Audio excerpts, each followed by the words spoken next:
Praise the Lord. கர்த்தர் உங்களை ஆசீர்வதிக்கட்டும். 1 Samuel 1ஆம் அதிகாரத்தில் அன்னாள் என்கிற ஒரு விசுவாசி, கர்த்தருடைய பிள்ளை, மனம் நொந்து மனம் உடைந்து கண்ணீரோடு தேவ சமூகத்தில் போய் செபித்துக் கொண்டிருக்கிறார். அந்த அன்னாளுடைய வாழ்க்கையை நீங்கள் பார்க்கும் பொழுது, அவள் பரியாசம் பண்ணப்பட்டால், நிந்திக்கப்பட்டால், மிகுந்த வேதனையோடு இருக்கிற ஒரு மகளாக தேவாலயத்திலே தேவ சமூகத்தில் போய் செபித்துக் கொண்டிருக்கிறார். நீண்ட நேரம் அவள் விண்ணப்பம் பண்ணி கொண்டிருக்கிறார். வேதம் சொல்லுகிறது, அவள் இருதயத்தில் பேசினாள்.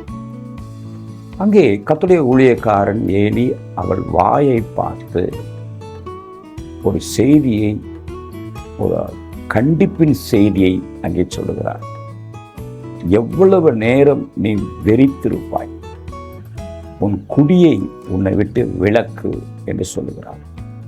அன்பானவர்களே, ஒரு ஊழியக்காரனுக்கு, பரிசுத்தவான்களுக்கு, சபை மேய்ப்பருக்கு தம்முடைய ஆடுகளுடைய நிலையை நன்றாய் அறிந்திருக்க வேண்டும். கண்ணீரோடும் வேதனையோடும் பாரங்களோடும் வருகிற அந்த கர்த்தருடைய பிள்ளைகளுக்கு ஆவிகளை பகுத்தறிதலும், ஆவிக்குள்ளாய் நடத்தப்படுதலும், அன்பினால் அவளுக்கு ஆலோசனை சொல்லுதலுமான ஒரு மேன்மையான அனுபவத்தோடு கர்த்தருடைய ஊழியக்காரன் காணப்பட வேண்டும்.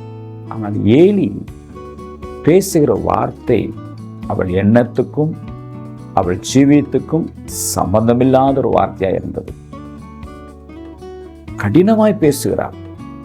இன்றைக்கு அநேக கர்த்தருடைய விசுவாசிகள், ஊழியர்கள் மத்தியில் ஆத்துமாவை குறித்த, தேவன் தமக்கு கொடுத்த பிள்ளைகளை குறித்த சரியான புரிதலும் சரியான அன்பும் இல்லாமல், பலவீனர்களுக்கும் ஏழைகளுக்கும் அந்த ஊழியக்காரன் பயன்படாமல், ஏதோ ஒரு செய்தியை நான் சொன்னேன் அப்படின்னு போகிறதுடைய விளைவு நாளுக்கு நாள் எவ்வளோ பெரிய அந்தஸ்தில் இருந்தாலும் ஊழியங்கள் பலவீனம் அடைகிறது.